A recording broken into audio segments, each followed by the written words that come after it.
জল দেই বা শুধু সার দেই তাহলে কি হয়, কতটুকু ভেজে, তার একটা প্রমাণ দেখাই। নেন দুজন দুটো নেন, দুটো পুরো দুজন নেন।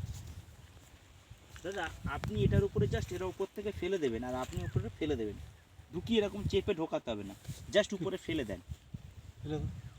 আপনি ওটাতে ফেলে দেন, ফেলে দেন, ব্যাস ব্যাস ব্যাস, ঠেলতে হবে না। ততক্ষণ আমরা কথা বলি, ওরা দুজনে কি করছে পরে আমরা একটু লক্ষ্য করি। মানে এইটা যদি আপনারা সারের সাথে দেন তাহলে সারের অপচয়টাও বন্ধ হবে। এবং আপনাদের এখানে একটা জিনিস দেখলাম, মাটি খুব পাঁক টাইপের, এ খুব তাড়াতাড়ি শুকিয়ে যায়, একে আবার জল দিতে হয়।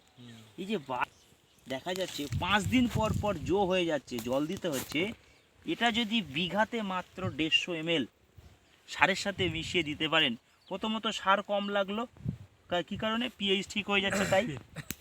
দ্বিতীয়ত যেটা হচ্ছে সেটা হচ্ছে আপনার ওই যে জল খরচা সেটাও কমবে।